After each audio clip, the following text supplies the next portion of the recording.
جو آپ کے کیو میں لگے ہوئے ہیں، اور وہ تبھی ہوں گے جب آپ کا وقت آئے گا۔ اور انسان کا وقت کب آتا ہے؟ جب اس کی باری آتی ہے، اور آپ کی باری تب آتی ہے جب آپ کا وقت پورا ہو جاتا ہے۔ تو یہ دونوں چیزیں ساتھ ساتھ چلتی ہیں، لیکن ہمیں کچھ معاملات میں جلد بازی بہت زیادہ ہوتی ہے۔ میں بات کر رہا ہوں ہمارے ان ممالک کا، ہمارے ان ساؤتھ ایشین ممالک کا جن کی یہ سب سے بڑی پرابلم ہے۔ ہم اپنی باری کا انتظار نہیں کرتے، ہم اپنی لائن کو توڑ دیتے ہیں۔ دیکھیں نا، جو سویلائز ممالک ہیں، ہم یہاں پر یو کے میں بیسڈ ہیں، اور یو کے میں ہر چیز بڑی آرگینائز ہے، ہر چیز کا ایک وقت ہے۔ آپ بینک گئے، بینک میں جا کے آپ نے پیسے جمع کروانے ہیں، یا پھر آپ نے بینک کے کاؤنٹر پہ جا کے کوئی بھی کام کروانا ہے، تو آپ کیا کریں گے؟ ایک لائن میں کھڑے ہو جائیں گے اور اپنی باری کا انتظار کریں گے۔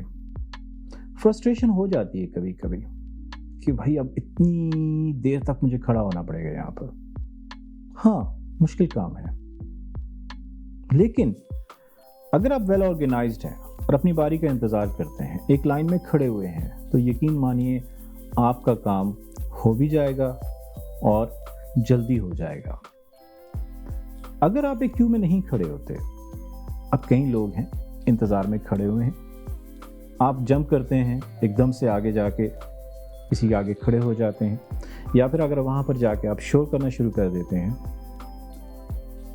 کیا یہ صحیح ہے؟ دیکھیں نا، ہم بڑے میچور ہیں، بڑے سمجھدار لوگ ہیں، بڑے پڑھے لکھے لوگ ہیں۔ ایک ہوتا ہے شعور اور ایک ہوتی ہے تعلیم۔ ہمارے پاس تعلیم بھی ہے، ہمارے پاس شعور بھی ہے، تہذیب بھی ہے، سب کچھ ہے ہمارے پاس، لیکن صبر نہیں ہے۔ اگر آپ صبر کریں گے تو آپ کی باری ضرور آئے گی۔ اپنی باری کا انتظار کیجیے۔ چاہے آپ ٹرین میں بیٹھنا چاہتے ہیں، چاہے آپ بینک میں کسی کام سے گئے ہیں، چاہے آپ سینما گئے ہیں، آپ ٹکٹ کے لیے ویٹ کر رہے ہیں، چاہے آپ کوئی بھی کام کرنے جا رہے ہیں۔ اب مثال لے لیجیے، اکثر کہا جاتا ہے کہ جب یہاں سے ہم لوگ بیٹھتے ہیں پاکستان جانے کے لیے، یا پھر کسی بھی اپنے ساؤتھ ایشین ممالک میں جانے کے لیے، تم یہاں بڑے آرگنائز ہو کے، بڑے سوفسٹیکیٹڈ ہو گئے۔ ہم لوگ اپنی باری کا انتظار کرتے ہیں کہ سب لوگ اپنا سامان رکھیں، آپ بھی اپنا سامان رکھیں، آرام سے تسلی سے بیٹھ جائیں۔ اور ایسا کیوں ہوتا ہے کہ وہاں پہنچتے ہی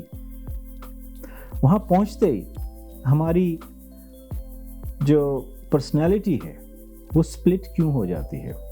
ہم لوگ سپلٹ پرسنالٹی کے مالک کیوں ہیں؟ وہاں پہنچتے ہی ہمیں انتظار نہیں ہوتا۔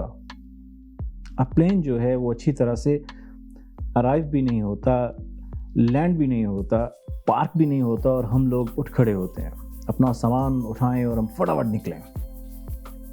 اور اس ہڑبڑی میں ایسے کئی لوگ بیچارے مار کھا جاتے ہیں، جو کمزور ہیں، جو بزرگ ہیں، جو آپ کی طرح اسٹرانگ نہیں ہیں، ان کی اتنی اسٹرینتھ نہیں ہے کہ وہ خود کچھ کر سکیں، لیکن ان کو کسی کی ہیلپ چاہیے ہوگی۔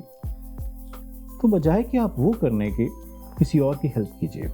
اچھا، کبھی نہ کوشش کر کے دیکھیے گا انتظار کرنے کی، صبر کر کے دیکھیے گا۔ کوئی بھی کہتے ہیں نا کہ جب کام ہو جاتا ہے تو انسان کو بڑی تسلی ملتی ہے، بڑا سکون آ جاتا ہے۔ آپ کسی ایسی سچویشن میں پھنس گئے ہیں، میں اکثر یہ کہا کرتا ہوں کہ اگر آپ کسی سچویشن میں پھنس گئے ہیں اور آپ کے پاس پیسے نہیں ہیں، یا پھر آپ کسی پرابلم میں آ چکے ہیں، تو اس کو ایسا تصور کیجئے کہ آپ کچھ ایڈونچر کر رہے ہیں۔ جی ہاں، اسے تھوڑی دیر کے لیے ایک ایڈونچر سمجھ لیجئے، اور جیسے ہی آپ کے معاملات ٹھیک ہو جائیں گے تو اس کے بعد آپ کو بڑی تسلی ہوگی، آپ کو بڑی خوشی ملے گی، آپ اندر سے اچھا فیل کریں گے، ٹرسٹ می۔ اور یہ چیزیں یہاں ہوتی ہیں اس ملک میں یو کے کی اگر بات کروں، یہاں پر